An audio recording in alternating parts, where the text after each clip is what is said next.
소속 정당이 선거에서 승리하길 바란다 라고 했던 노무현 대통령 공직선거법 위반 혐의, 그리고 재벌 대기업으로부터 막대한 돈을 권력의 비선에게 전달되도록 했던 뇌물죄 혐의, 그리고 이번에는 국헌문란 목적으로 국회 기능을 중단시키기 위해서 군병력을 동원해서 국회에 침입한 내란죄 행위, 어떤 위반이 가장 중대합니까?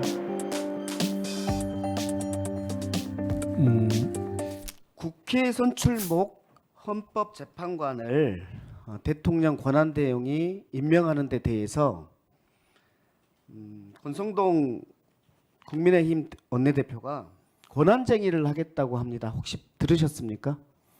그런 기사를 본 기억이 있습니다. 권한쟁의의 대상이 됩니까?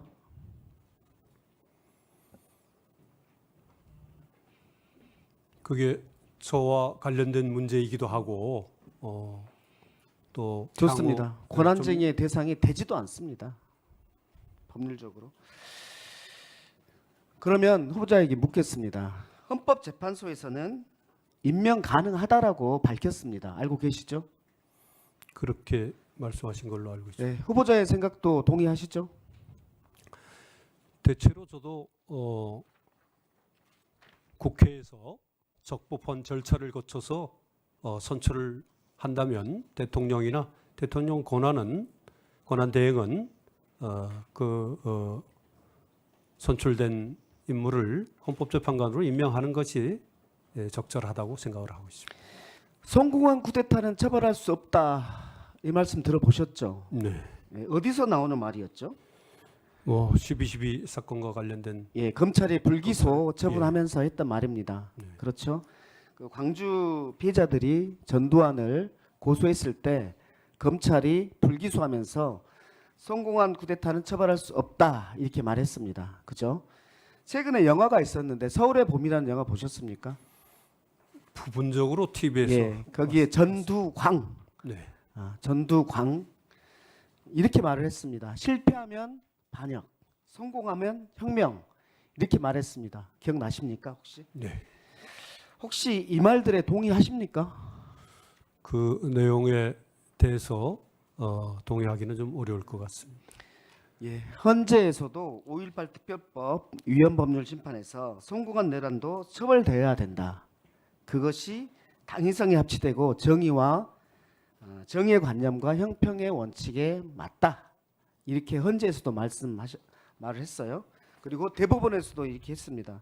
대법원만 좀 읽어드리면 우리나라의 헌법 질서 아래에서는 헌법에 정한 민주적 절차에 의하지 아니하고 폭력에 의하여 헌법기관의 권능 행사를 불가능하게 하거나 정권을 장악하게 하는 행위는 어떠한 경우에도 용인될 수 없다. 따라서 군사반란과 내란 행위는 처벌의 대상이 된다. 이렇게 말했습니다. 동의하십니까? 동의합니다. 예. 지난 11월 12일 날 내란죄 수사를 받고 있는 윤석열 씨가 계엄은 통치행위고 사법심사의 대상이 되지 않는다고 주장했습니다. 동의하십니까? 계엄 선포에 대한 헌법재판소의 태도나 또 대법원의 태도는 사법심사의 대상으로 삼을 수 있다는 태도인 것으로 알고 있습니다. 그 논리가 이런 거죠. 대법원이나 헌법재판소가 통치행위라고 하더라도 국민의 기본권 침해와 직접 관련성이 있을 때에는 헌재 판단이 된다라는 것이죠. 예, 후보자님, 우리 헌정사에서 대통령 탄핵 소추가 몇 번째인지 아십니까? 세 번째 이번에 세 번째죠. 인 것으로 알고 있습니다. 네. 두 번의 결정문이 이번 윤석열 씨의 탄핵 심판 결정에 주요한 판단 근거가 되지요. 네. 네. 노무현 대통령 탄핵 소추안에서는 기각됐습니다. 그리고 박근혜 대통령 탄핵 소추는 인용됐습니다. 그 둘의 가장 핵심적인 차이가 뭐라고 생각하십니까? 탄핵이 되기 위해서는 파면할 만한 어떤 중대한 헌법적인 네, 법 위반이 있고 있어야. 법 위반의 중대성, 네. 이 사안에서 법 위반의 중대성으로 판단된 거죠. 그렇게 알고 있습니다. 예.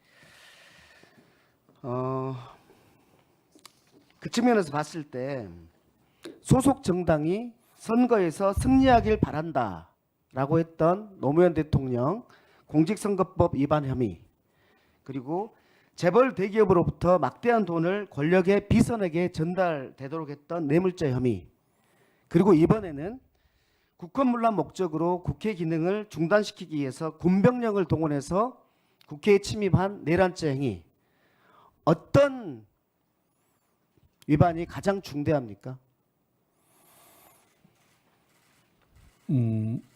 그 각 행위를 비교하기는 좀 어려움이 있습니다만은 그 행위와 관련된 어떤 법정형이라 할까요? 그런 것들을 비교해 본다면 내란죄의 법정형이 가장 중하다 그렇게 볼 수 있겠습니다. 네, 네, 하세요. 그렇습니다. 예, 다 1분씩 더 쓰세요. 예, 고맙습니다.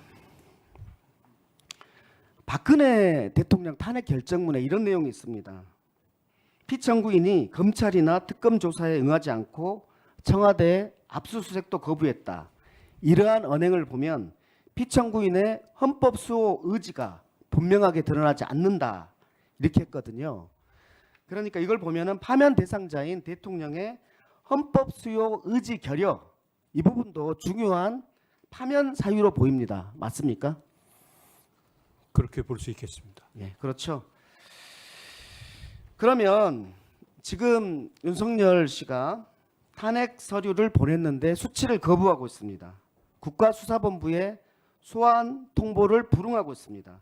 그리고 법원에 의해서 발부한 영장에 의해서 행해지는 정당한 공무집행, 대통령실의 압수수색을 경호처가 거부하고 있습니다. 이 부분들을 윤석열의 헌법수호 의지가 결여되었다라고 부르는데 후보자의 생각은? 1분 더 드리세요. 헌법 잠깐만, 이 부분 다시 읽을게요. 그러면 윤석열 대통령이 탄핵 서류의 수치를 거부하고 있고 국가수사본부에 소환 통보를 불응하고 있고 법원이 발부한 영장에 의한 정당한 공무집행인 대통령실 압수수색을 경호처가 거부하고 있는데 이 부분이 피청구인 윤석열의 헌법수호 의지가 결여되어 있다고 보는데 어떻게 생각하십니까? 헌법 수호 의지와 관련된 말씀해 주신 헌법재판소의 결정을 존중하고 있습니다. 다만 지금 말씀하신 구체적인 사안과 관련된 그것이 헌법 수호 의지의 결여로 평가될 수 있느냐 그렇지 않느냐 하는 것은 결국 탄핵 심판에서 신중하게 검토돼야 할 그런 문제로 보입니다. 아까 말씀드린 그런 취지에서 구체적인 말씀 드리지 못하는 것을 널리 양해해 주십시오.